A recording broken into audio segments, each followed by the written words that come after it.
famous Sons of Italy for sure. Lisa Marie Falbo, who from Long Shot Productions, another Jersey girl. Lisa moderating. So, and again, I got right from the beginning, all disclosures. I asked, can I refer to Jersey girl? Is that still acceptable? I was told I could. Mr. Ambassador, yes. you got to be careful with these kind of things. But Lisa is going to be moderating this. So if you have any questions for the ambassador, please feel free to put them in the Facebook chat area, and Lisa will bring them forward to us as we move on. So, Mr. Ambassador, we're going to start with Clarissa. I think she's got a question for you. Absolutely. I do. First of all, I was in Italy all of February, stand that there was an issue that was really, really important on the way. And so for the entire month of February, I was listening to virus. I go back to Italy frequently during the year. At least 2 or 3 things that I do is I take American entrepreneurs with me to come and meet our excellent global Italian global brands, from Lamborghini to Ferrari to Ferragamo to you name it. I take them and they have the time of their life. The question is there any indication? I know that Italy is just opened on Monday, and regionally they are able to start moving around interregionally as of the 3rd of June, but any indication as to when and how tourism might start back up again, and what's the best way of going about it? Thank you, Clarissa, and thank you, Lisa, for moderating this discussion. Again, you mentioned Italy, Rome, and first of all, allow me to congratulate the Order of the Sons and Daughters of Italy for opening up the new lodge in Rome. You're right, Italy has this unusual privilege of having been the first Western country to be hit by the pandemic.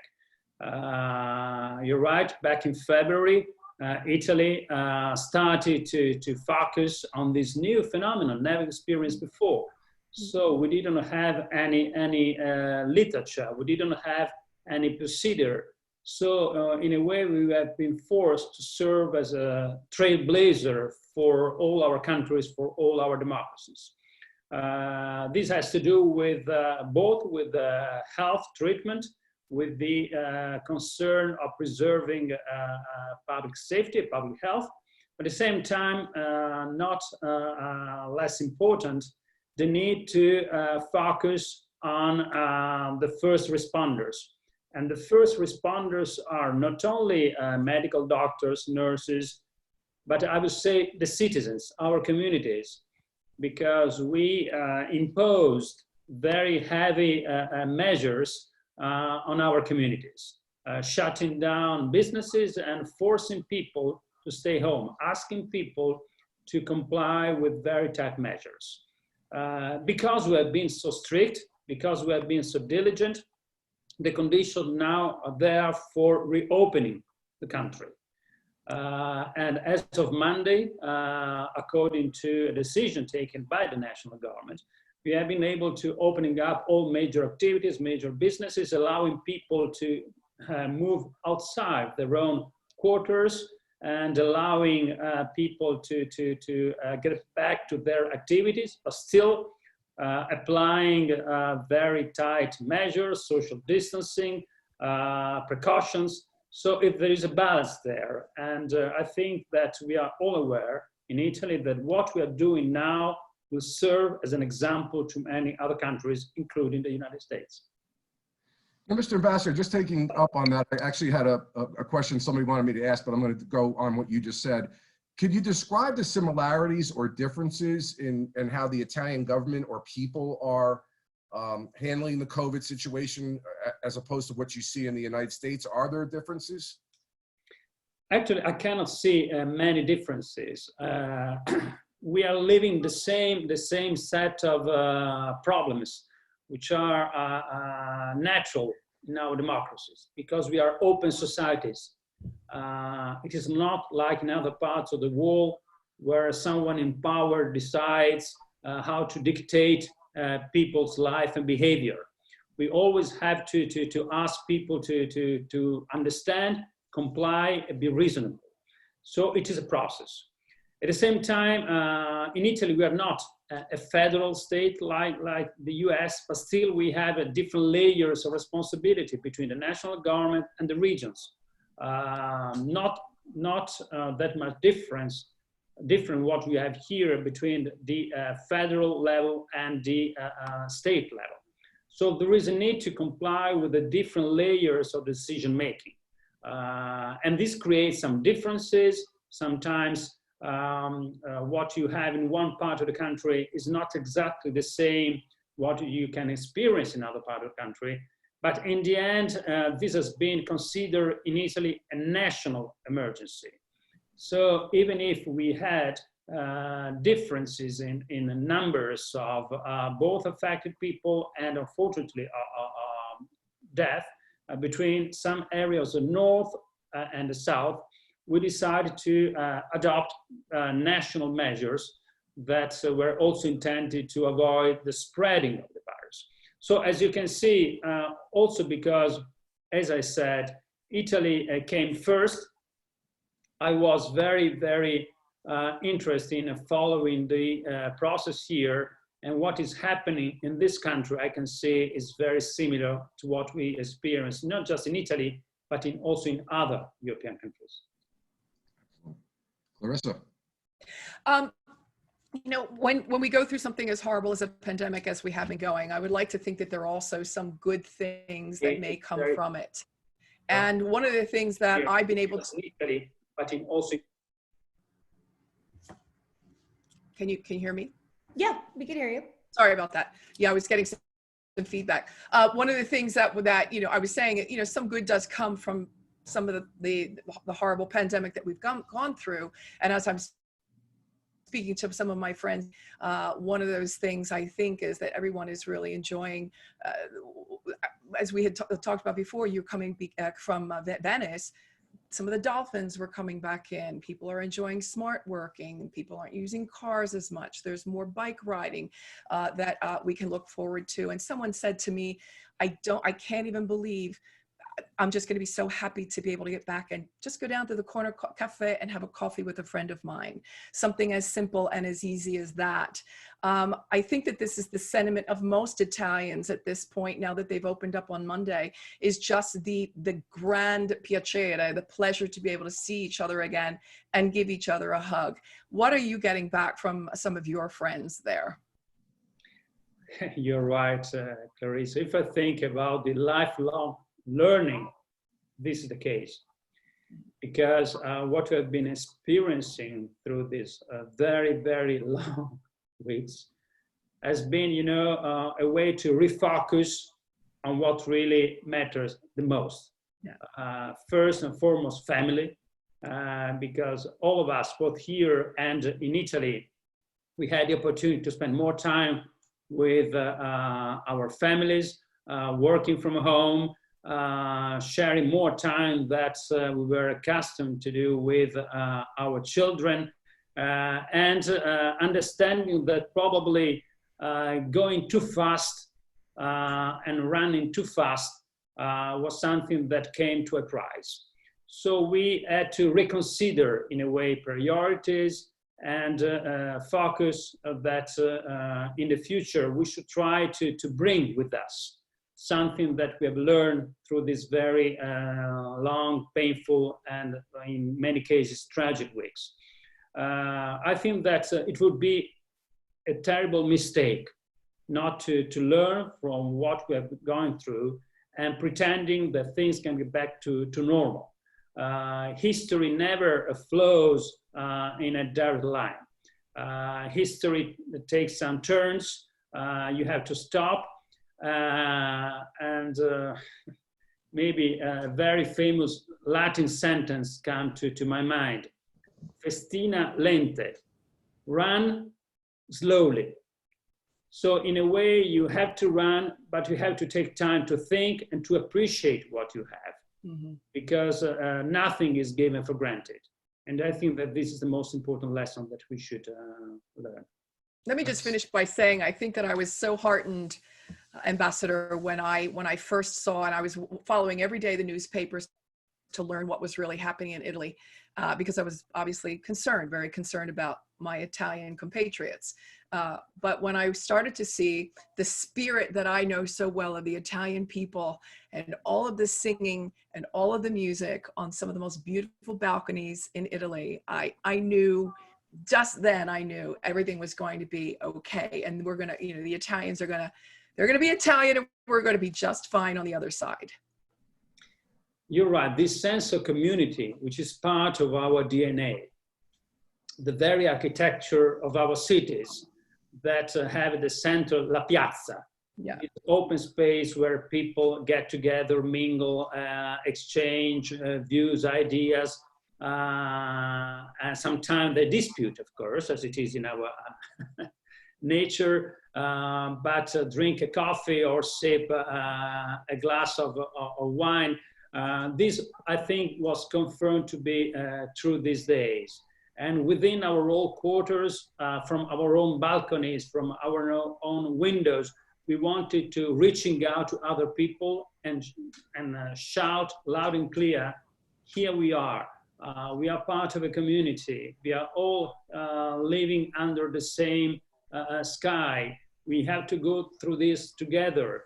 And also, there are many, in Italy, not that many opportunities for us to show the flag. The three colors of the Italian flag, you can see the flag here behind my shoulders here. But usually we don't show the flag that often as it is the case here in the United States.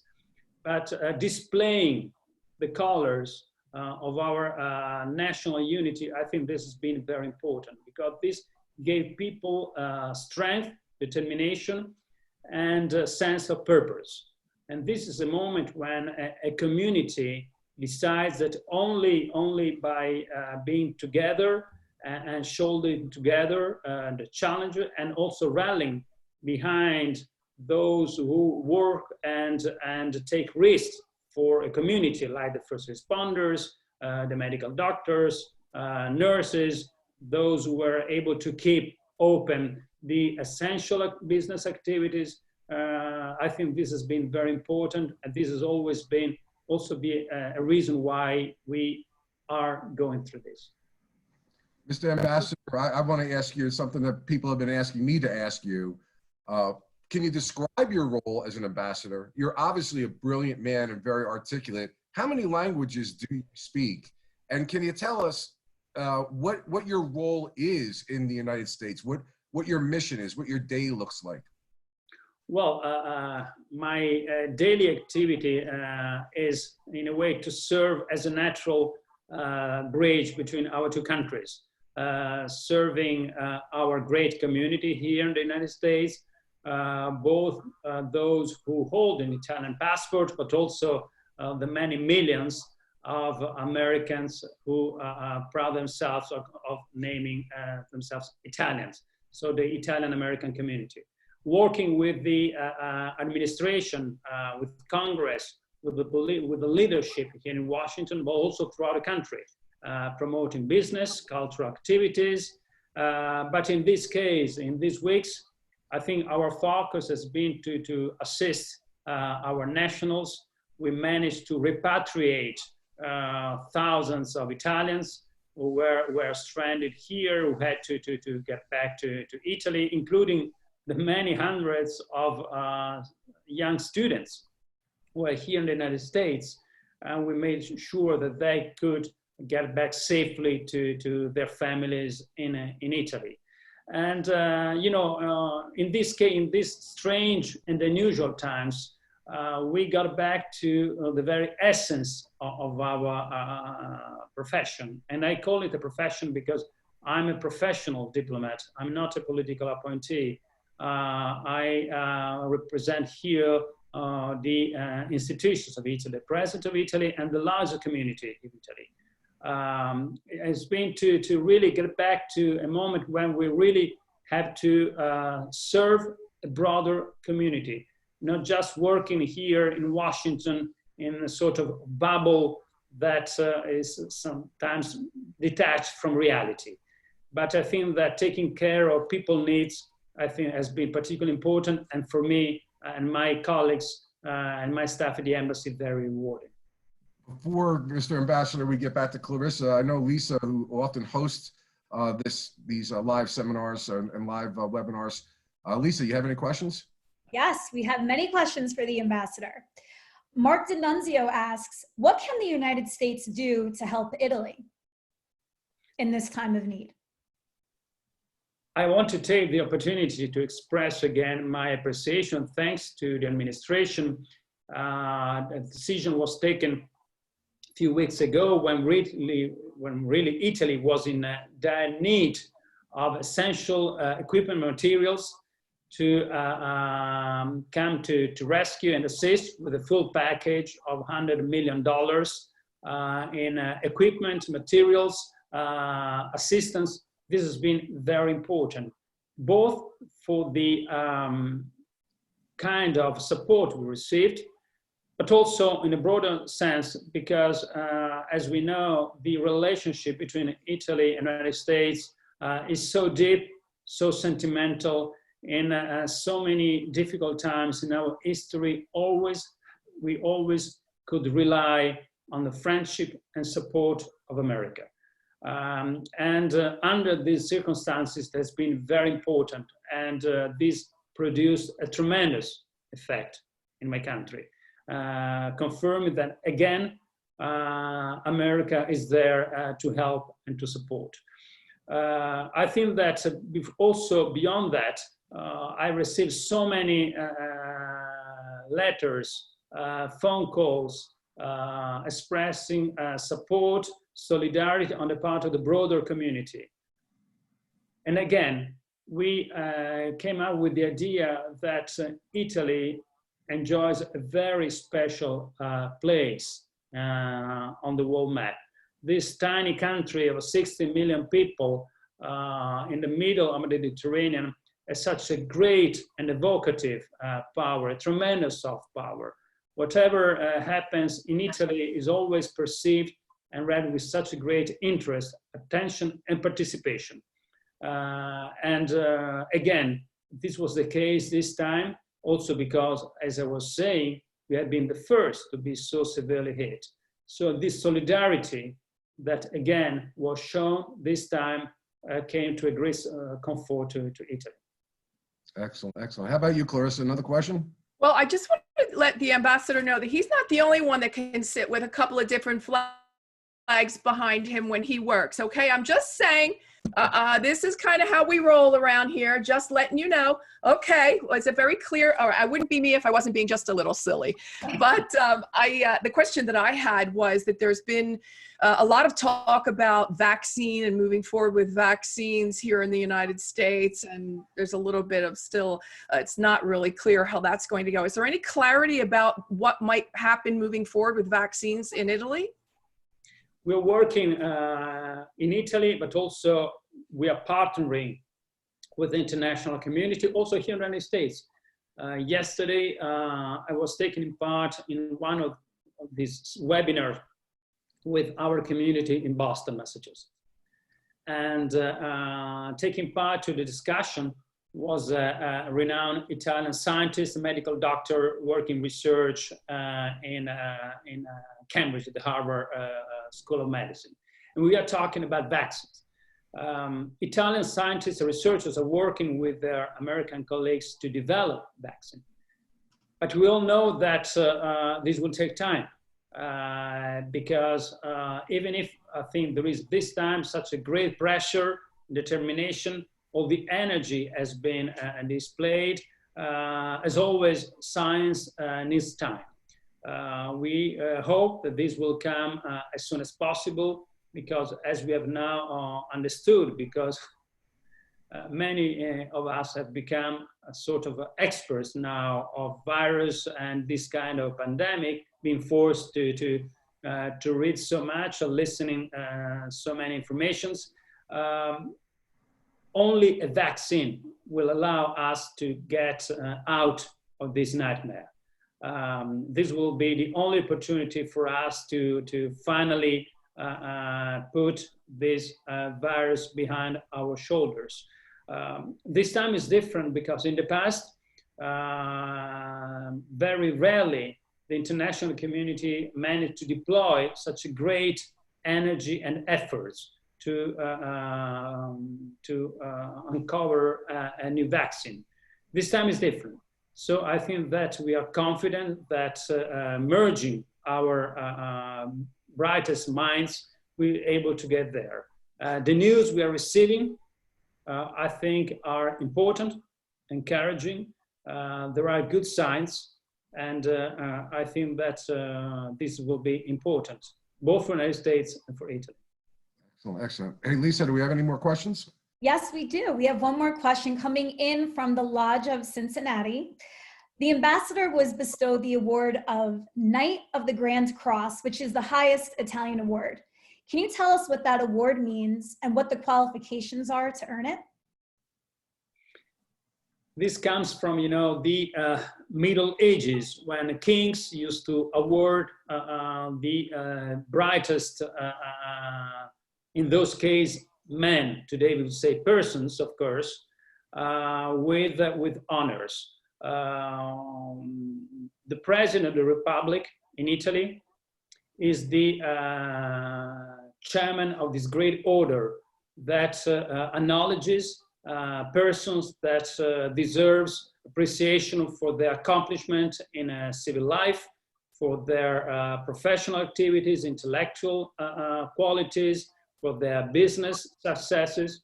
There are different categories, starting from Knight, which is evocative of old times, to Knight or Grand Cross, which is the highest honor. I've been very fortunate because of my professional activities to be recognized, and was very proud when President Mattarella decided to award me with this great honor. That, of course, gives me not just an award, but a father's encouragement to pursue my activities to the service of my community and fellow Italians. And we also know that you were honored at the Ambassadors Ball, which raised a considerable amount of money for multiple sclerosis, and so many awards and honors. We got time for one more question, Clarissa, before we wrap this up. What do you say? What do I say? I just want. Excuse me, but of this, if I may, the honor should go to my wife, because she's been the one serving as a co-chair together with Susan Pompeo and espoused to Congressman Udall as a co-chair of this ball that managed to raise important resources to fight this terrible illness. Yeah. Awesome. Well, my first question is, when can I please come back to Italy? And the second question would be, what's the most pressing thing that you're working on right now? What you've got on your desk right now? I owe you an answer to your initial question about tourism and when we will be allowed. As of June the 3rd, Italy will be reopening borders to other European countries. So this will allow European citizens to travel freely, and we look forward to that. This will be very important and very symbolic. But I'm addressing here an American audience. So what is important for us is when Italy will decide to opening up again borders to non-European countries, including the country that we love very much, which is the United States. The decision will be taken on June the 15th. That will be the moment when, according to the results of this opening up, if we will be able to realize that this opening has not produced an increase in new positive cases, I'm sure that we will decide to opening up again our borders. This will have tremendous implications for not just for business, for tourism, but also to reconnect our two great communities. At the same time, we have to work, and this is one of my priorities here in Washington, D.C., to work with the administration to opening the American border. Because even now, even Italian citizens who live in the United States and go back to Italy, and this is possible for, as of now, they're not allowed to come back to the United States. So it is important that borders are opening on the two shore of the Atlantic. You can see behind my shoulders here, not just the Italian flag, but also the European flag.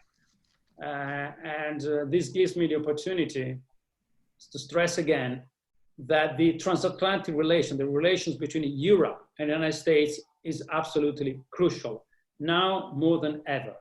Because if there is something that we have been learning during these very difficult weeks, is that democracies have to stand together. Because we are in together, we share the same challenges. Only by merging together, I think we'll make our countries stronger.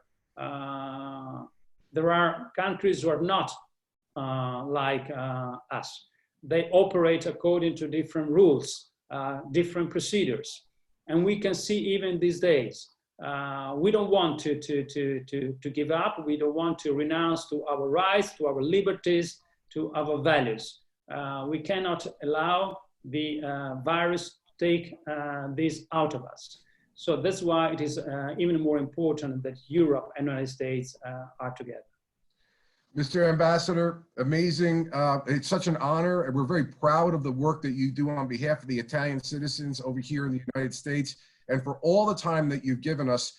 Just real quick, Justin, if you don't mind flashing up how people can follow us, that'd be greatly appreciated. There you see all of our links.